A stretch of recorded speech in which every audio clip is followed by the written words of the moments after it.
It's been a pleasure being together this week with the other vocation directors throughout the world for the Augustinians. It's been a great opportunity for me to really discover that many of the issues that we're facing in the United States regarding vocation promotion and religious life are really very similar, if not exactly the same, what members of the order throughout the world are experiencing. One of the things that I can reflect on, for instance, is an example of that the generation of newer members or people that are looking at us in the order are part of this, the millennial group that today is in a culture of what I would call a culture of choice, where there are many options for them, all of which are viable. And so what ends up happening is that the candidate that comes to us has a hard time deciding whether or not to come into the gate of the Augustinians or whether to stay behind, because they know that to choose one thing means other things may no longer be an option. And this seems to be across the board with young people today in perhaps their 20s, have a harder time more than ever about choosing. There's a lot of career changes. There's always another possibility for something else. I think, too, it speaks of the whole notion of commitment in the United States culture, but also throughout the world. Marriages have about a 50% retention rate, and we also know of studies recently from 2009 that the same rate holds true for members in religious life, that there's about a 50% retention rate. And so underneath that may be a fear of commitment. Is there really a possibility, an option to say forever to any one thing? Or do I just keep looking and searching?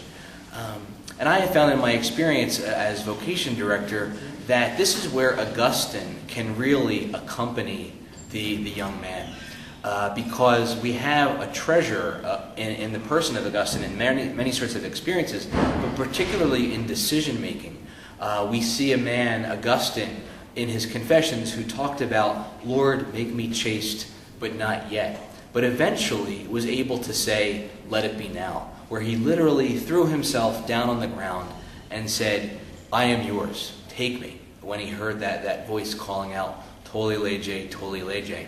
But we also know from reading his story that it took him quite a bit to get there, that we can read a story where he's getting closer and closer to saying yes, and then he changes his mind and says, "Nope, I can't do it yet." He says things like, "I was at war with myself. I was at odds with myself. It was I who wanted to. It was I who wanted not to.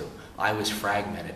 And I think this is a great person for the young candidate to meet when they're having trouble deciding, to realize that St. Augustine, our patron, our spiritual father, can really meet them at that point and accompany them in the process. And I really think that's at the heart of vocational discernment with individuals, that it's not about what we as vocation directors want, but it's really allowing us to be the conduit for God's grace in the life of the person, where we don't necessarily get in the way of God, but we kind of help people experience where God is in their life and help them to make a decision. One of the other instances, one of the things that we learned together when we were sharing that there may be a visibility issue with us as friars this day. In fact, from that study on religious life that was done in 2009 in the United States, that was a common value that newer members, those that have been in within the past 15 years, are saying is true for all religious throughout the country and really throughout the world, that there may be a visibility problem, that we're not as well known as we think we are. And I think for us as Augustinians, I certainly know that in my 15 years in the order, we've certainly been saying that we're not good at promoting ourselves. There's inherent within us, which is a good value, hopefully humility. Augustine preached a lot about humility, so perhaps we've taken that on, but to the point where we're afraid to be proud in a humble sort of way, where we want to blend in, but at the same time sacrifice being truly countercultural, where we might have to stand out on gospel values. And certainly we can think of issues of the way we wear our habit. Perhaps that's certainly an external sign, an external witness that perhaps we may need to look at with how often or the times and places we might wear our habit. But even more, how are we visible? How is our charism visible to the world, to the people whom we serve?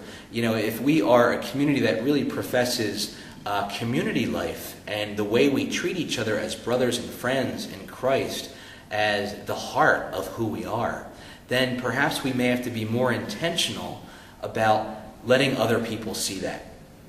And that is when we're discerning places of ministry or places that we might need to leave, we have to kind of have as an intention, where can we be seen well together and still serve the people of God?